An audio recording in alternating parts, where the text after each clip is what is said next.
اعوذ باللہ من الشیطان الرجیم بسم اللہ الرحمن الرحیم اللہم صلی علی سیدنا و حبیبنا و شفیعنا و کریمنا و رؤوفنا و نورنا و ملجانا و مأوانا و مولانا محمد صلی اللہ علیہ وآلہ وصحبہ وبارک وسلم مولا صلی وسلم دائما ابدا علی حبیبک خیر الخلق کلہم یا رب بالمصطفیٰ بلغ مقاصدنا واغفر لنا ما مضى واسع الکرم۔ محترم ناظرین اکرام، السلام علیکم ورحمۃ اللہ وبرکاتہ۔ میں ہوں آپ کا میزبان حافظ حامد رضا اور آپ دیکھ رہے ہیں پروگرام نور ہدایت۔ ناظرین، آپ جانتے ہیں نور ہدایت میں ہم آپ کی ملاقات جید علماء اکرام سے کرواتے ہیں، جن سے ہم کرتے ہیں سوالات اور جانتے ہیں دین اسلام کے حوالے سے معلومات۔ آج کے ہمارے معزز مہمان پہلے بھی ہمارے اس محفل کو زینت بخش چکے ہیں اور بہت اچھے انداز میں گفتگو فرماتے ہیں۔ حضرت کا تعلق شعبہ تدریس سے بھی ہے اور مختلف شعبہ جات میں حضرت کی ماشاءاللہ سے خدمات ہیں، اور اس کے علاوہ مختلف ٹی وی چینلز پہ حضرت بہت خوبصورت اور بہت احسن انداز میں گفتگو فرماتے ہیں۔ جہاں بھی گفتگو فرماتے ہیں وہاں سے سبحان اللہ کی صدائیں بلند ہو رہی ہوتی ہیں۔ میری مراد حضرت علامہ مولانا مفتی زاہد اسلم رضوی دامت برکاتہم العالیہ۔ حضرت السلام علیکم ورحمۃ اللہ۔ وعلیکم السلام ورحمۃ اللہ۔ حضرت کیسے مزاج، خیریت سے ہیں آپ بتائیں؟ آپ ٹھیک؟ اللہ کا احسان، آپ کی دعائیں، آپ کا بہت بہت شکریہ، آپ نے شفقت فرمائی، اللہ رب العزت آپ کا یہاں آنا قبول فرمائے۔ انشاءاللہ ہم آپ سے گفتگو کا آغاز کرتے ہیں۔ ناظرین، میں آپ کو بتاتا چلوں آج کا ہمارا موضوع، جیسے کہ ہم کوئی نہ کوئی موضوع لے کر حاضر ہوتے ہیں، آج کا ہمارا موضوع ہے رجب المرجب۔ اللہ کے مہینے ہیں، اللہ کے 12 مہینے ہیں، 12 مہینے اسلامی مہینے، جیسا کہ اللہ رب العزت ارشاد فرماتا ہے، جیسا فرمایا گیا 12 مہینوں میں 4 مہینے ایسے ہیں حرمت والے، اگر ان میں آپ گناہ کرتے ہیں، ان میں اگر آپ سے گناہ سرزد ہو جاتا ہے تو اس کا گناہ بہت زیادہ ہے، اس کے نقصانات آپ کے لیے بہت زیادہ ہیں۔ اس کی وجہ کیا ہے؟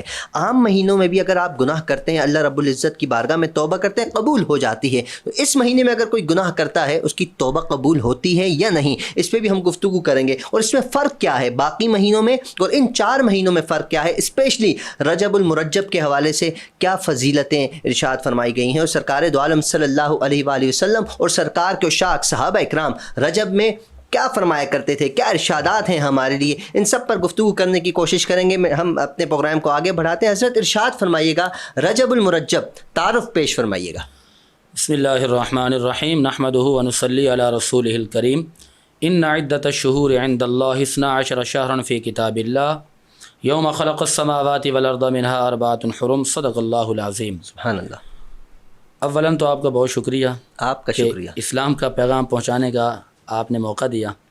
دیکھیے، یہ مہینہ رجب المرجب کا مہینہ بڑا ہی عظمتوں اور سعادتوں والا مہینہ ہے، بے شک، اور اس ماہ مبارک کا تعارف تو قرآن کریم کی آیت نے بیان فرما دیا۔ اللہ، بے شک۔ اللہ تعالیٰ نے ارشاد فرمایا کہ سال کے 12 مہینے ہیں، ان 12 مہینوں میں سے 4 مہینے ایسے ہیں جو حرمت والے مہینے ہیں۔ منہا اربعۃ حرم، اربع کہتے ہیں 4 کو، عربی میں، تو یہ مہینے حرمت والے ہیں۔ اس حرمت کا اندازہ آپ میرے آقا کی اس دعا سے لگا سکتے ہیں جو رسول اللہ نے دعا مانگی۔ سبحان اللہ۔ رسول اللہ نے دعا مانگی، اللہم بارک لنا فی رجب و شعبان و بلغنا رمضان۔ سبحان اللہ، سبحان اللہ۔ بحوالہ معجم اوسط جلد نمبر 3 صفحہ نمبر 85۔ میرے آقا نے یہ دعا مانگی کہ یا اللہ رجب اور شعبان میں برکتیں عطا فرما دے اور رمضان میں ہمیں پہنچا دے۔ سبحان اللہ، سبحان اللہ۔ تو اس دعا سے اندازہ لگایا جا سکتا ہے کہ یہ ماہ مبارک اپنے اندر تاریخی معاملات سمائے ہوئے ہیں، اور اس ماہ مبارک کی بڑی فضیلت ہے۔ بے شک، سرکار کے ارشاد ہے، سرکار کی دعا ہے، ظاہر سی بات ہے، تو یقیناً اس کے فضائل بہت ہوں گے۔ بے شک جی، اور یہ وہ ماہ مبارک ہے کہ اس کی ہر تاریخ کے اندر کوئی نہ کوئی عظیم واقعہ موجود ہے۔ اللہ اکبر، اللہ اور اکبر۔ اس ماہ مبارک کے اندر جو لوگ پہنچ گئے ہیں وہ بھی خوش نصیب ہیں۔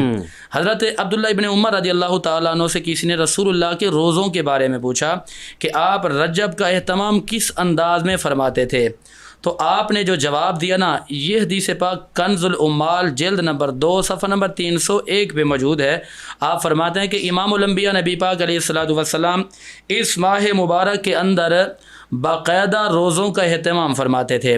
اور پھر رسول اللہ کی ایک اور حدیث پاک مجھے یاد آتی ہے، تعارف میں جو میرے آقا نے تعارف کروا دیا، اس کی پہچان تمام عشاقان رجب المرجب کو ہے۔ رسول اللہ نے فرمایا کہ رجب شہر اللہ، کہ یہ رجب ایک ایسا مہینہ ہے جو اللہ کا مہینہ ہے، اور شعبان الشہری، یہ شعبان ہے میرا مہینہ، اور رمضان الشہر امتی، فرمایا کہ رمضان کا مہینہ میری امت کا مہینہ ہے۔ بحوالہ مسند فردوس جلد نمبر 2 صفحہ نمبر 295۔ آپ دیکھیے کہ رسول اللہ کے 3 فرامین میں نے آپ کے سامنے رکھے ہیں، اور اس سے بھی عظیم فرامین جو میں عرض کرنا چاہوں گا، ان میں سے ایک فرمان حضرت انس بن مالک کی روایت سے ملتا ہے۔ آپ فرماتے ہیں کہ جنت کے اندر ایک ایسی نہر ہے جس کا نام ہی رجب رکھا گیا ہے۔ اللہ اکبر، جنت کی نہر کا نام، سبحان اللہ۔ جنت کے اندر جو نہر ہے، فرمایا کہ اس کا نام ہی رجب رکھا گیا۔ یہ حدیث پاک شعب الایمان جلد نمبر 3 صفحہ نمبر 367 پہ موجود ہے۔ رسول اللہ نے فرمایا کہ یہ جو نہر ہے یہ ان لوگوں کے لیے ہے جو رجب کا احترام کرتے ہیں۔ یا رسول اللہ احترام کیسا؟ حضور نے فرمایا کہ جو اس ماہ مبارک کے اندر روزے رکھیں گے، فرمایا کہ اللہ تبارک و تعالیٰ ان خوش نصیبوں کے لیے یہ جو رجب نامی نہر ہے نا، اس کو اللہ نے مقرر فرما دیا ہے۔ اس نہر سے وہی لوگ فیوز و برکات حاصل کریں گے۔ اور پھر اس کے علاوہ اس کے ساتھ ساتھ رجب کا مہینہ جو ہے رسول اللہ کا پسندیدہ مہینہ ہے۔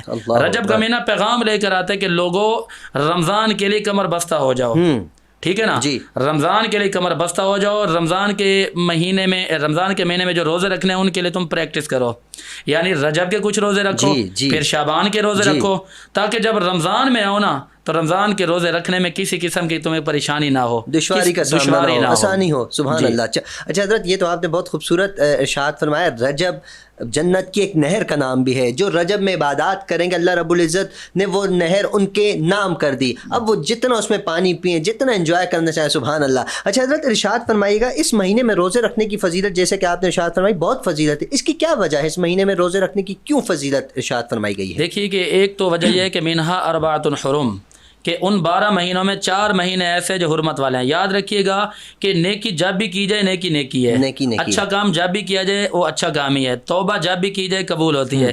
لیکن ان 4 مہینوں کو کوئی خاص فضیلت حاصل ہو گئی ہے، جس طرح کے تمام ایام میں جمعے کا دن سردار ہے، اور پھر مسلمان انتظار کرتے ہیں کہ جمعہ آ رہا ہے، یہ سید الایام ہے۔ اور پھر اس کے ساتھ ساتھ ایک بات یہ بھی ہے کہ ان مہینوں کے اندر جو لمحات ہیں نا، وہ لمحات میرے آقا کے پسندیدہ لمحات، وہ لمحات میرے آقا کے صحابہ کے پسندیدہ لمحات ہیں، کیونکہ ان کی نسبت ہو گئی ہے اللہ کے ولیوں سے، صحابہ اکرام سے، اور پھر میرے آقا آمنہ کے لال سے۔ تو اس بنا پر ان مہینوں کے اندر یاد رکھیے گا کہ جہاں عبادت کرنے کا ڈبل اور ٹرپل ثواب دیا جاتا ہے، وہاں گناہ کرنے کا گناہ بھی زیادہ دیا جاتا ہے۔ یہ ذہن میں رکھنا۔ اس کی حرمت کی ایک وجہ یہ ہے کہ یہ بڑے خاص ایام ہیں، اولیاء اکرام کے پسندیدہ ایام ہیں۔ پھر معمولات اولیاء اکرام، معمولات صحابہ اکرام، معمولات انبیاء اکرام، آپ تاریخ اسلام اور تاریخ دنیا اٹھا کر دیکھیں تو جتنے انبیاء اکرام گزرے ہیں، تمام انبیاء اکرام نے اس ماہ مبارک کا احترام کیا، اولیاء اکرام نے اس ماہ مبارک کا احترام کیا۔ کیوں نہ احترام کرے؟ تو رب نے قرآن میں فرما دی کہ یہ 4 مہینے حرمت والے ہیں۔ اچھا، حرمت والے کیوں ہیں؟ حرمت والے یہ ہیں کہ ان مہینوں کے اندر عبادت کریں گے تو ثواب زیادہ ملے گا۔ مثلا ایک روزہ رکھا، شعب الایمان جلد 3 صفحہ 367 پہ حدیث پاک موجود ہے، جس نے ایک روزہ رکھا اس کو پورے سال کے روزوں کا ثواب دیا جائے گا، پورے سال کے روزوں کا ایک روزہ رکھنے کی۔ اور اسی طرح ایک اور حدیث پاک جو کہ مشکات کے اندر بھی موجود ہے، اور اس کے ساتھ ساتھ سنن دارمی کے اندر موجود ہے، سنن بہقی کے اندر موجود ہے، اور مصنف ابن شیبہ کے اندر موجود ہے، مصنف عبد الرزاق، یہ سارے کتابوں کے نام ہیں۔ ان کے اندر موجود ہے کہ جس کسی نے اس ماہ مبارک کے لگاتار 2 روزے رکھ لیے، فرمایا کہ اللہ تبارک و تعالیٰ اس کے سابقہ تمام صغیرہ گناہوں کو معاف فرما دے گا۔ سبحان اللہ۔ اور رہی بات کبیرہ گناہوں کی، یاد رکھنا کبیرہ گناہ اس وقت تک معاف نہیں ہوں گے جب تک کہ آپ توبہ نصوحہ نہیں کریں گے۔ توبہ نصوحہ ایسی فرمائے گا، توبہ نصوحہ کیا ہے؟ یا ایھا الذین آمنوا توبوا الی اللہ توبۃ نصوحا۔ توبہ نصوحہ کے بارے میں علماء مفسرین کرام نے یہاں پر کلام کیا، صاحب تفسیر بغوی، تفسیر کشاف، تفسیر مظہری، تفسیر بیضاوی، تفسیر روح البیان، تفسیر روح المعانی، اور ان تمام تفسیروں کے علاوہ ایک تفسیر برہ جان بھی تفسیر کا نام ہے۔ یعنی لکھے جی توبہ نصوحہ اس توبہ کا نام ہے کہ جب بندہ ایک مرتبہ خالق کی بارگاہ میں جا کر یہ کہہ دے کہ میرے مولا میں نے توبہ کیا اور زندگی بھر کبھی بھی اس کام کی طرف مڑ کر بھی نہ دیکھے، اس کو کہتے ہیں توبہ نصوحہ۔ مثال یہاں پر یہ ہے کہ جس طرح کے کوئی بھی جانور ہے، اس کے تھنوں سے دودھ نکلا ہوا دوبارہ تھنوں کے ذریعے واپس نہیں جا سکتا، اسی طرح توبہ نصوحہ ہے، مضبوط توبہ۔ اس توبہ کی فضیلت کیا ہے؟ قرآن کی 28ویں پارے کی سورۃ التحریم کے اندر موجود ہے، عسیٰ ربکم ان یکفر عنکم سیئاتکم ویدخلکم جنات تجری من تحتہا الانہار۔ اس کی پہلی فضیلت یہ ہے کہ جب خالق کی بارگاہ میں بندہ سر کو جھکا کے، سر ندامت سے جھکا کے آنکھوں سے آنسو بہائے گا، اللہ تبارک و تعالیٰ کی بارگاہ میں ان آنسوں کی اتنی قدر و و قیمت ہے کہ اللہ تعالیٰ اس کے سابقہ تمام گناہوں کو معاف فرما دے گا. بات جہاں ختم نہیں ہوئی, بلکہ اگر زندگی کے اس نے 30 سال 40 سال 50 سال گناہوں میں گزارے تھے نا, وہ عرش کا رب اس کے 50 سالوں کو نیکیوں والی زندگیوں میں تبدیل فرما دے گا. اور اس کے بعد قرآن کہتا ہے کہ وَيُدْخِلُكُمْ جَنَّاتٍ تَجْرِي مِن تَحْتِهَا الْأَنْهَارُ, جب یہ سارے گناہ معاف کر دیے جائیں گے تو عرش کا رب اس کو جنت میں عظیم مرتبے کے ساتھ داخل فرما دے گا. اللہ, کتنے بڑے سعادت کی بات ہے اس کے لیے. روزے رکھنے کی کتنی فضیلت, سبحان اللہ. اچھا حضرت, جیسا کہ فرمایا گا ان 4 مہینوں میں اپنی جانوں پر ظلم نہ کرو, اس میں کا مطلب بھی ارشاد فرمائے گا. اور ساتھ ساتھ ایک انسان اپنی جانوں پر تو ظلم نہیں کر رہا لیکن سامنے والے کی جان پہ ضرور ظلم کر رہا ہے, اس کے لیے کیا حکم ہے؟ دیکھیے حامد بھائی, اس میں یہی عرض کروں گا کہ جس طرح کہ اس کی فضیلت بڑی باکمال ہے نا, اس کی حرمت اس لیے بیان کی گئی ہے کہ جی عزت والے مہینے ہیں, رفت والے مہینے ہیں, بلندی والے مہینے ہیں, ان کے اندر کوئی غلط حرکت, کوئی گناہ نہ. اپنی جان پر ظلم کرنے سے مراد یہ کہ گناہ کر کے اپنی جان پر ظلم نہیں کرنا. دوسروں پر ظلم کرنے سے مراد یہ کہ دوسروں کے حق تلفی نہیں کرنا, بےایمانی نہیں کرنا, ان کے معاملات میں چوری نہیں کرنا, کام کاج میں باتوں کے ذریعے, افعال کے ذریعے, کردار کے ذریعے اور قول و فعل کے ذریعے کسی کا دل نہیں دکھانا. اس کو کہتے ہیں ان پر ظلم کرنا. کیونکہ ایک مسلمان پر سب سے زیادہ ظلم اس وقت ہوتا ہے جب کسی کی عزت نفس مجروح کی جاتی ہے.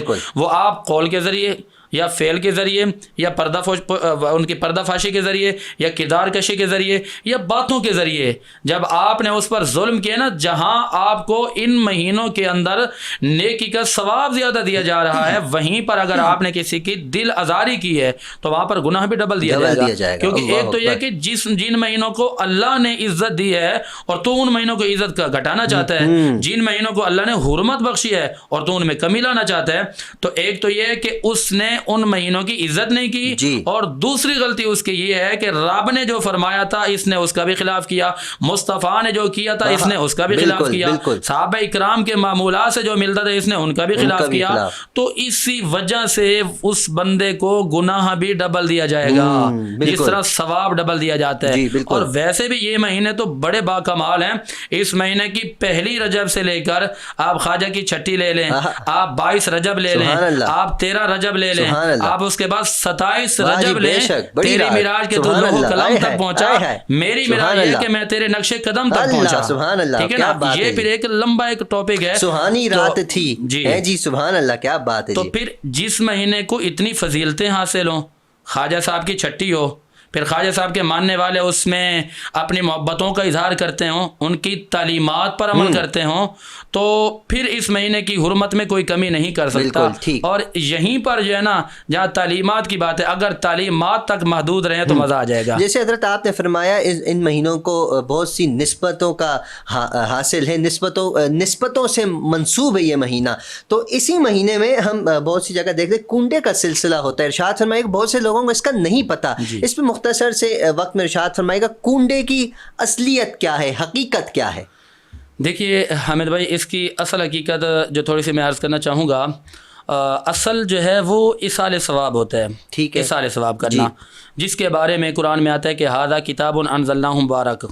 اسی آیت کے زیر تحت جو ہے تفسیر کبیر میں لکھا گیا, اور اس کے ساتھ ساتھ حضرت سعد بن عبادہ رضی اللہ تعالیٰ عنہ مصطفیٰ کریم کی بارگاہ میں آتے ہیں. یہ حدیث پاک ابو داؤد شریف جلد نمبر 2 صفحہ نمبر 180 پہ موجود ہے. انہوں نے آ کر پوچھا, یا رسول اللہ میری والدہ کا انتقال ہو گیا ہے اور میں یہ چاہتا ہوں کہ اپنی والدہ کے لیے کوئی صدقہ کروں, کچھ ایصال ثواب کا اہتمام کروں, تو کیا بہتر ہوگا؟ رسول اللہ نے فرمایا کہ اس کے لیے بہتر یہ کہ تم کہیں پانی کا اہتمام کر دو.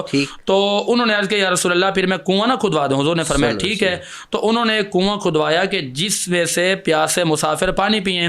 اب مصطفیٰ کریم کی بارگاہ میں کہ یا رسول اللہ میں نے یہ کر دیا.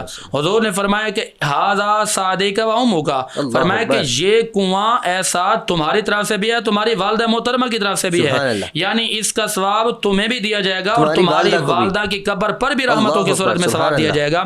اب یہاں پر دیکھیں کہ اس کی اصل تو ایصال ثواب ہے.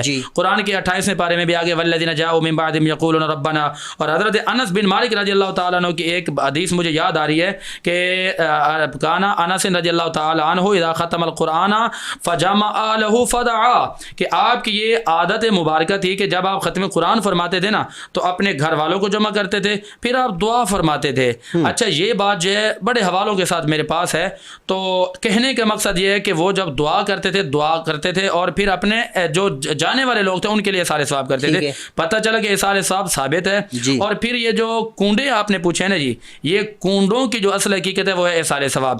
اب اس کے اندر ایک تو جو نام دیا جاتا ہے کنڈے، اگر یہ نہ کہا جائے تو زیادہ بہتر ہے، یہ کہیں جی ہم امام جعفر صادق کے نام کے احسال ثواب کر رہے ہیں۔ وہی سوال اٹھتا ہے نا کہ آخر کنڈے ہی کیوں؟ اگر آپ نے احسال ثواب کرنا ہے تو پانی پر بھی ثواب پہنچا سکتے ہیں، کنڈے ہی کیوں؟ یہی میں عرض کرنا چاہ رہا ہوں حضرت، کنڈے ہی، کیونکہ بہت سے لوگوں کے یہ سوال ہیں، ہمارے یہاں جو بھائی حضرات بھی بیٹھے ان کے بھی یہ سوال ہیں کہ کنڈے کا نام، اس کی حقیقت آخر کب سے ارشاد ہے، یہ فرمائیے گا۔ دیکھیے اعلیٰ حضرت نے فتح رضیہ جلد نمبر 9 صفحہ نمبر 613 پہ اسی سوال کا جواب دیا جی، اور اسی طرح بہار شریعت کی جلد نمبر 3 صفحہ نمبر 663 پہ بھی اسی مسئلے کا جواب ہے۔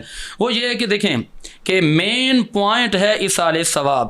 اب اس کے لیے نہ تو ضروری ہے کہ آپ وہ کنڈا لے آئیں اور نہ ہی یہ ضروری ہے کہ آپ حلوہ پوری بنائیں جی، اور نہ ہی یہ ضروری ہے کہ میٹھی روٹیاں بنائیں جی، اور نہ ہی یہ ضروری ہے کہ آپ نے جس کنڈے والے برتن میں بنایا اسی میں کھلائیں جی، اور نہ ہی یہ ضروری ہے کہ آپ گھر سے باہر نہ نکالیں۔ اور جس طرح ہماری عورتوں کے اندر، بزرگ خواتین کے اندر یہ بات پائی، وہ بڑی بادشاہ ہیں، ان کو جو منطق سمجھ میں آتی ہے وہ وہی کرتی ہیں، نہ گھر سے باہر نکلنے دیں گی، نہ کنڈے سے باہر نکالیں گی اور نہ باہر والوں کو کھلائیں گی، جن کو کھلانا ہوگا اپنے گھر میں بلائیں گی۔ حالانکہ اعلیٰ حضرت رحمۃ اللہ تعالی نے فرمایا کہ اس میں کسی قسم کی پابندی نہ لگائی جائے، اصل مقصد احسال ثواب ہے جو کہ درست ہے، اور بہار شریعت کے اندر لکھی گئی ہے کہ اصل مقصد احسال ثواب ہے جو کہ درست ہے، اور نہ ہی تاریخ کو مقرر کرنا ہے، تاریخ مقرر نہ کرنا ہے۔ آپ کی مرضی، یکم رجب کو کر لیں، 10 رجب کو کر لیں، آپ کی مرضی۔ آپ کنڈے، وہ جو کنڈے ایک برتن کو کہتے ہیں پرانے دور میں، وہ بھی ضروری نہیں ہے برتن جی، آپ خالی پانی لے کر بھی احسال ثواب کر سکتے ہیں۔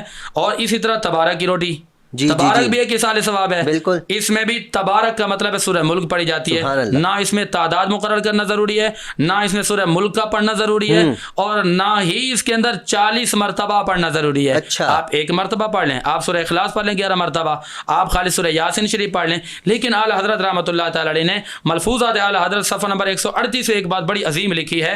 آپ فرماتے ہیں کہ اگر تبارک الذی بیدہ الملک پڑھا جائے نا تو فرماتے ہیں اس کی فضیلت با کمال ہے۔ فرماتے ہیں کہ اگر اس کو پڑھنے والا مر جائے یا مرے ہوئے کی طرف سے گھر والے پڑھیں، فرمایا کہ جب پڑھنے والا مر جائے گا، قبر میں جائے گا، نکیر آ کے پوچھے گا من ربک ما دینک ما کنت تقول ھذا الرجل، تو جب اس سے ذرا سختی کے معاملات ہوں گے تو وہاں سورہ یاسین شریف آ جائے گی، کہے گی کہ رکیے، اس پر سختی نہ کیجیے۔ وہ کہیں گے گناہ گار ہے، وہ کہے گی یہ مجھے پڑھتا تھا تو میرا ورد کرتا تھا۔ وہ سورہ ملک پھر عرض کرے گی کہ آپ رکیے، میں ابھی اپنے خالق کی بارگاہ میں عرض کر کے آتی ہوں۔ وہ خالق کی بارگاہ میں جاتی ہے، ملفوظات اعلیٰ حضرت صفحہ 138 پہ یہ بات موجود ہے، عرض کرتی ہے میرے مولا یہ میرا ورد کرتا تھا۔ اللہ تعالیٰ فرمائے گا کہ یہ بندہ گناہ گار ہے۔ وہ عرض کرے گی مالک یہ میرا تو ورد کرتا تھا۔ پھر وہ اللہ کی بارگاہ میں جھگڑا کرے گی، مالک یا تو مجھے قرآن سے باہر نکال دے یا پھر اس بندے کی پریشانی کو دور فرما دے۔ حضرت نے لکھا ہے جی، اعلیٰ حضرت نے لکھا ہے۔ اور پھر آگے حکم کیا ہوگا؟ اللہ کی طرف سے پیغام ہوگا کہ ہم نے تیرے پڑھنے والے کو تیری وجہ سے بخش دیا، لہذا وہ جنت سے ایک ریشمی لباس پھر عالی شان انعامات لے کر اس بندے کے پاس آئے گی اور فرشتوں کو کہے گی کہ اسے جانے دیا جائے، کیونکہ یہ سورہ ملک کو پڑھنے والا تھا۔ اس طرح مرنے والے کی طرف سے جو تبارک پڑھا جاتا ہے اس کا بھی یہی ثواب ہے۔ اچھا حضرت، ہمارے پاس وقت بہت کم ہے، میں چاہوں گا مختصر سے وقت میں ارشاد فرمائیے گا، جیسا کہ صدقہ دینا بہت اچھی بات ہے، دینا چاہیے، اللہ کی بارگاہ میں خرچ بھی کرنا چاہیے، جیسا کہ یہ رجب کا مہینہ رب العزت کا مہینہ ہے، اس مہینے میں اگر ایک انسان صدقہ دیتا ہے، رمضان کے مہینہ ہو یا رجب کا ہو، لیکن ابھی ہم رجب کی بات کر رہے ہیں، تو رجب کے مہینے میں صدقہ دینے کی کتنی فضیلت ہے؟ دیکھیے نورانی صاحب، اس کی فضیلت یہ ہے کہ اس مہینے کی نسبت ہے اللہ سے، بے شک 3 مہینے ایک ساتھ ہیں، 3 مہینے ایک ساتھ ہیں، رجب الگ ہے جی، رجب الگ اس لیے کہ وہ خالق بھی ایک ہے، رجب بھی الگ آیا، خالق وحدہ لا شریک ہے، اس لیے اللہ تبارک و تعالیٰ کے ساتھ جب کوئی نہیں ہے تو رجب بھی اکیلا آیا، اور رجب کے مہینے کو اللہ کا مہینہ قرار دیا گیا۔ اس ماہ مبارک کے اندر جو لوگ صدقہ زکوٰۃ نکالتے ہیں تو ان کا مقصد یہ ہونا چاہیے کہ ہم اس لیے نکالیں کہ تاکہ غریب شعبان کی تیاری کریں، رمضان کی تیاری کریں، اور پھر اس مہینے کے اندر جو ہے معمولات صحابہ اکرام بھی یہی رہا، اچھا معمولات انبیاء بھی یہی رہا کہ غریبوں کو گھروں پہ جا کر مدد کرتے تھے کہ بھائی یہ رجب کے مہینے بھی رکھو، شعبان کے لیے بھی راشن خریدو، اور رمضان کی بھی مکمل تیاریاں کرو. سبحان اللہ، اس سبحان مہینے اللہ. کے اندر جو صدقہ کرے گا اس کو ثواب اللہ کی طرف سے اللہ کی مشیت پر موقوف ہے کہ وہ بے نیاز بغیر حساب کے اس کو جنت میں بھی داخل فرما سکتا ہے, اس کے گناہوں کو بھی معاف بے فرما شک, کیونکہ یہ اللہ کا مہینہ ہے. حضرت آپ کا بہت بہت شکریہ, آپ نے بہت خوبصورت انداز میں رجب کے حوالے سے روشنی ارشاد فرمائی. اللہ رب العزت آپ کے علم میں عمل میں بے پناہ برکت عطا فرمائے. انشاءاللہ آپ سے دوبارہ بھی ہم مستفیض ہوں گے اگر آپ نے ٹائم عنایت فرمایا. تو ناظرین میں آپ کو بتاتا چلوں ہمارے پروگرام کا وقت اختتام کی طرف جا رہا ہے. رجب کے حوالے سے آپ نے سنا, اس میں جتنا ہو سکے اللہ رب العزت کی بارگاہ میں عبادات کریں, روزے رکھیں, صدقات پیش کریں اللہ رب العزت کی بارگاہ میں, تاکہ غریب مستحق لوگ تک ان کا ہمارا دیا ہوا, اللہ رب العزت کا دیا ہوا لیکن اللہ نے وسیلہ بنایا ہوا, ان تک پہنچے. وہ شعبان کی اچھے انداز میں تیاری کریں اور رمضان میں وہ چست ہو کر روزے بھی رکھیں اور ہم سب کو دعاؤں سے بھی نوازیں. اپنا خیال رکھیے گا, اپنے اہل و عیال, اپنے پڑوسی, اپنے رشتہ دار سب کا خیال رکھیے گا, اور وینس ٹی وی کی پوری ٹیم کو اپنی خصوصی دعاؤں میں یاد رکھیے گا. السلام علیکم ورحمۃ اللہ وبرکاتہ.